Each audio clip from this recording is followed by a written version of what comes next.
Nandi Angalikiana. Le cinéma est un vecteur important de l'éducation de masse.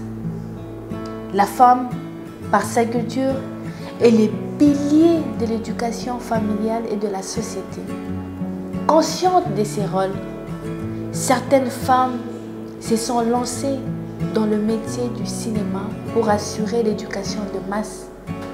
La femme va-t-elle réussir par le cinéma?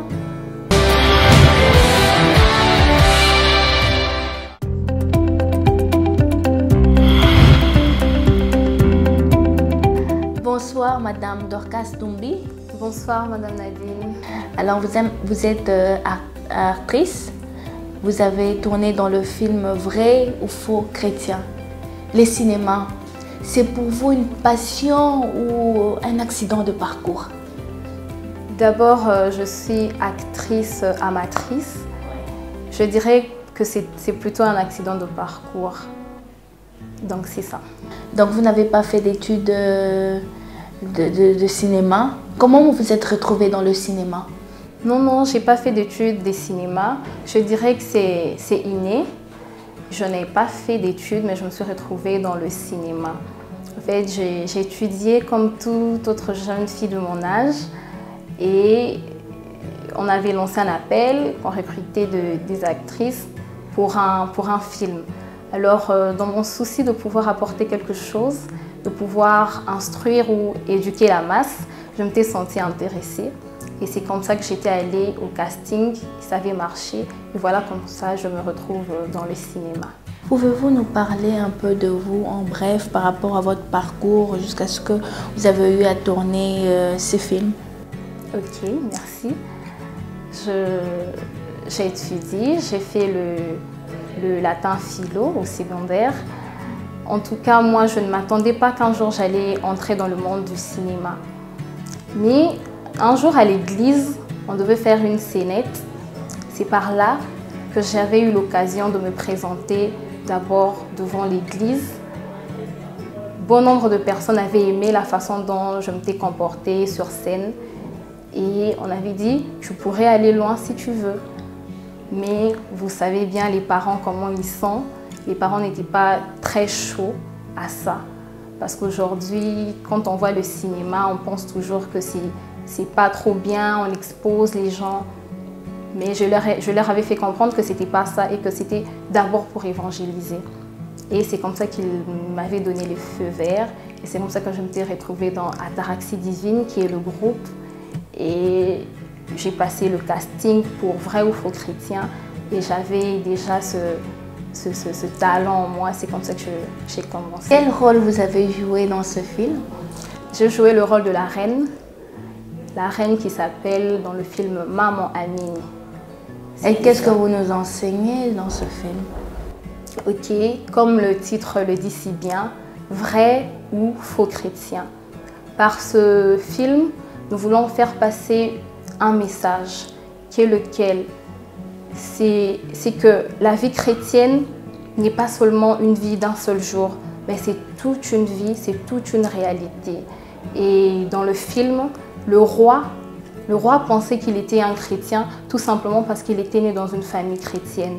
Le roi pensait qu'il était chrétien tout simplement parce qu'il allait à l'église. Mais en réalité, ce n'est pas seulement ça qui fait d'une personne un chrétien comme tel. Il faut pratiquer la parole de Dieu, il faut aimer son prochain et tout cela. Et vous pensez que par rapport à ça, c'est un bon moyen pour éduquer la masse? Oui, personnellement, j'avais trouvé que c'était un bon moyen pour éduquer la masse. Pourquoi? Parce que de nos jours, les médias est accessible. J'avais trouvé qu'au lieu de parler, de ne pas se faire entendre, c'était pour moi important de passer par le cinéma, de passer par les médias pour facilement atteindre la masse. Mais voilà. Vu que le cinéma chez nous n'est pas un métier florissant, il est considéré comme un métier du second degré, de seconde main. Pourquoi avez-vous choisi ce chemin-là? Bon, moi je me suis accrochée à ce chemin-là parce que même si c'est un métier de second, mais au moins qu'on le veuille ou pas, le message passera. Et ce message atteindra qui veut la voir. c'est comme ça que j'ai jugé bon de passer par le cinéma. Quelle est la catégorie de personnes que vous avez ciblées en tournant ces films? Ok. En étant d'abord jeune, nous avons ciblé la jeunesse en particulier, mais tout le public est visé en général. Mais c'est d'abord particulièrement la jeunesse. Et chez nous au Congo, pensez-vous que votre film aura du succès? Oui, oui. Vous avez réfléchi que la manière à laquelle vous pouvez faire passer le message ou faire connaître le film? Oui, oui, nous avons parlé avec différentes maisons et d'ici là, ils nous répondront et nous pourrons diffuser le film. Et comme le film a été tourné en français, nous avons eu l'idée de pouvoir sous-titrer en lingala, en anglais, en swahili et dans toutes les autres langues nationales. Et il est déjà sorti le film? Pas encore, il n'est pas encore sorti. Et c'est prévu pour quand? En tout cas, c'est pour bientôt. Juste dès que la maison de la Bible nous donne l'aval, ça pourra passer. Vous avez eu quand même rencontré des difficultés pendant le tournage? Oui, oui, nous avons eu à rencontrer des difficultés. D'abord, la première difficulté, c'était par rapport aux acteurs. Parce que nous tous, nous sommes amateurs. Il n'y a pas parmi nous des acteurs professionnels. Et ce n'était pas facile pour nous d'incarner différents rôles. C'est d'abord ça la première difficulté. Et la deuxième difficulté, c'était par rapport aux tenues, par rapport aux lieux. Nous avons eu à le faire 2 fois. La première fois, ça n'avait pas marché parce que le choix du lieu n'était pas bon. Ça nous avait un peu découragés. On s'était dit, puisqu'on a un objectif, nous allons aller jusqu'au bout. C'était ça. Vous avez quand même un modèle hein, que vous avez suivi dans ce métier? Un modèle que je suivi dans ce métier,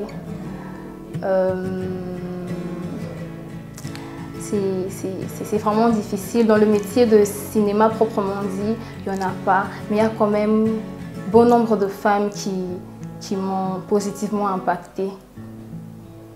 Okay. Oui, je citerai déjà ma mère qui m'a beaucoup impactée, qui m'encourage beaucoup d'ailleurs. Et dans votre famille, il y a eu des gens qui ont fait du cinéma ou qui ont tourné un rôle, joué un rôle dans le théâtre? Bon, il y a ma tante, dans ma famille, ma tante paternelle qui a fait un peu du cinéma, mais elle n'est pas allée loin.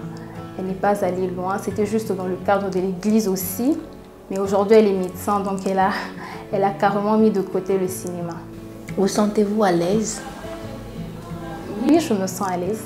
Je me sens très à l'aise d'ailleurs. Dans ce métier? Oui, oui. Vous pensez que vous serez parmi les femmes qui allaient donner de l'importance au cinéma du Congo? Oui, oui, pourquoi pas. Vous avez déjà développé des stratégies? En tout cas, j'élabore encore des stratégies, mais je pense que d'ici là, ça ira. Parle-nous en bref de votre film. Vrai ou faux chrétien? Vrai ou faux chrétien? Ok, c'est un film du groupe Ataraxie Divine, qui est une idée originale du frère Prince Wingenga, que je salue d'ailleurs en passant. C'est une idée qui lui est venue, de pouvoir enseigner la masse. Et il a pensé à nous, qui sommes ses enfants, si je pourrais le dire ainsi. Et c'est comme ça que nous avons pu élaborer, nous avons mis nos idées ensemble pour pouvoir atteindre cet objectif. Et le film, je crois que le film atteindra son summum. Je crois que ce film atteindra en tout cas toutes les couches de la société pour pouvoir lancer le message. Madame Dorcas, comment vous faites la différence entre un vrai et un faux chrétien? Ok. Moi, je dirais qu'un vrai chrétien, c'est simplement un enfant de Dieu. C'est celui qui sait accepter les autres. C'est celui qui sait, comme à l'image de Jésus, se donner pour les autres. C'est ça. Qui ne veut pas rabaisser les autres. Et un faux? Un faux, je dirais que c'est tout le contraire. C'est tout le contraire. Quelqu'un qui est orgueilleux, qui est hautain, qui haït facilement les autres, qui n'accepte pas facilement le pardon des autres. C'est juste que des fois on se rend compte que nous-mêmes on est dedans, la plupart des gens sont dedans. Voilà, au fait c'est pour ça que la grâce existe au fait. C'est pour ça que Jésus est là. Parce que Moi, je me dis, si tout le monde était parfait, si tout le monde était saint, le sacrifice de Jésus n'aurait pas... Vous n'avez pas un peu condamné les gens dans votre film? Ça ne va pas décourager un peu plus les gens? Condamner, c'est un peu trop dire. Mais on a voulu juste que ceux qui sont dans ça prennent conscience qu'ils sont dans ça et que le pardon de Jésus est là pour tout le monde. Et qu'est-ce qu'un vrai chrétien doit-il faire? Ok, un vrai chrétien, hormis le fait qu'il aille régulièrement à l'église, hormis le fait qu'il lise régulièrement sa Bible, il doit apprendre à pratiquer ce qu'il lit, ce qu'il entend à l'église. Par là, je veux dire, il doit apprendre à aimer son prochain, à aider son prochain, comme le ferait d'ailleurs Jésus. Et pour conclure, Madame Dorcas, vous avez retenu quelques paroles, quelques scénarios dans votre film. Vous pouvez nous faire quelques extraits. Comme ça, on va s'acquérir un peu ou s'inspirer du film déjà à l'avance, avant la sortie. Jean de Mwangaza. C'est pas aussi facile que ça, vous savez. C'est pas aussi facile, mais bon, je vais essayer. Je prends lequel déjà? Baba Sultani, mon Seigneur, dis à ton peuple qu'est-ce qui te dérange et par eux, tu trouveras la solution à ton problème. Jean de Mwangaza, enfant de lumière, vous qui connaissez le secret de la vie de lumière, cette question est pour vous et pour vos enfants. Elle nous concerne tous au plus haut point. Qu'en dites-vous? Vous savez, ça n'a pas été aussi facile pour moi parce que je devais incarner la reine qui est en même temps la douceur et l'autorité.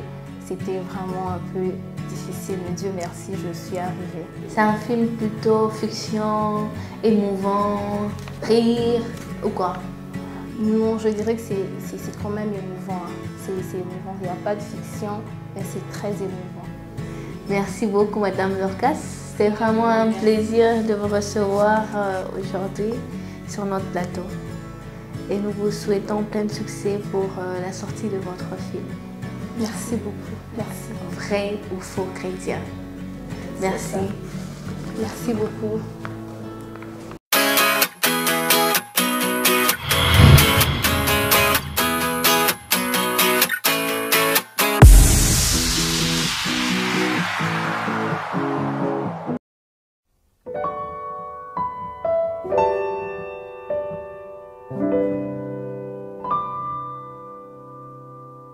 Le cinéma étant une œuvre composée d'images en mouvement,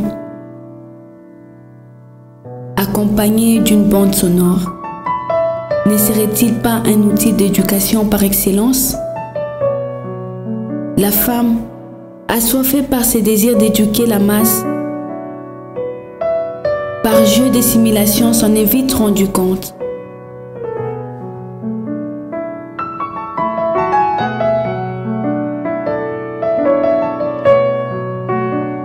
Ces femmes qui ne pensent qu'en une seule chose, jouer au cinéma pour le salut du monde.